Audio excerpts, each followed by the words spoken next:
So one of the key fundamentals that you need to take in consideration is what we call window of opportunity when you're looking at your product or offering or service and what its life cycle looks like. We break this into 4 stages, and these stages are introduction, growth, maturity, and decline. Depending upon, and this is really key, so depending upon whether it's an existing business or if you're starting up a new venture, you can pinpoint where your product is. And it really comes into the acceptance of the outside world and the knowledge the outside world has on the benefits of your product or service or offering.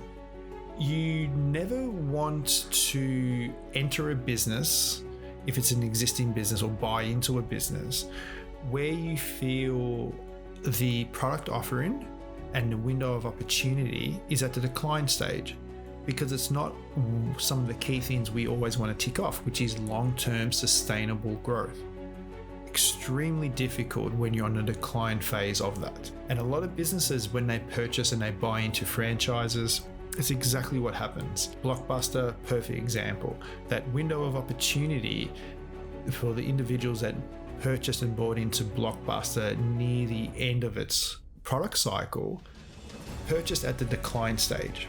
Extremely difficult to be able to understand when a product is at its life cycle and what stage it's at.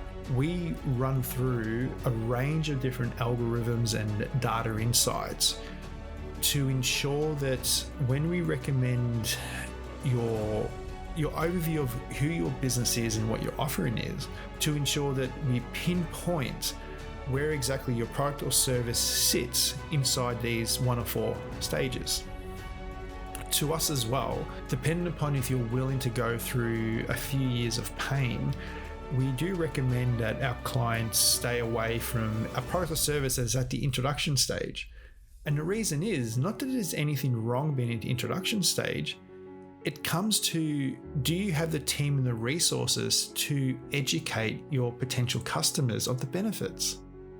Because it is when you get to the stage of the growth and the maturity stage, what you will find is potential clients that are out there have already been educated on the benefits of your product and services. There are X amount of businesses that are quite similar to yourself, but you have a mass market, you have a large client base that you can sell to, already extremely educated on your product, extremely educated on your service.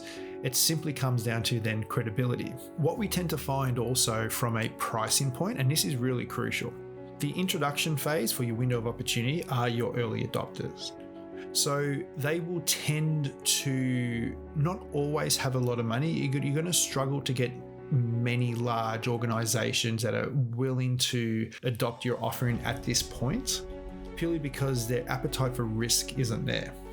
However, if you can get through that phase and you can get to the growth and the maturity phase, that's where the money is. Because at that stage, you have a proven product or service, your customers are educated on what it is that you're offering, and they're willing to invest into it. So it just comes down to, and then by being one of the first in there, you build that credibility. So it's just really key to understand the data and the insights to pinpoint where your product or service is. This works for essentially any business that there is out there. It can work for mechanics, it can work for trades, it can work for accounting firms. There really is no limit in terms of where things work. To give you an example, so bookkeeping. Bookkeeping from a window of opportunity, if you're thinking of purchasing and buying into a bookkeeping franchise, is on its decline because software is getting much more intelligent, software is becoming much more automated, and a lot of those roles from a bookkeeping piece really don't need to be there, and we can't see them being there 10, 15 years from now. So these are the factors, these are the indicators and the insights that we look at when we're recommending what a business should look like and what some of the future proof points you should be putting into place to ensure that you can have those points that we always talk about, continual sustainable growth.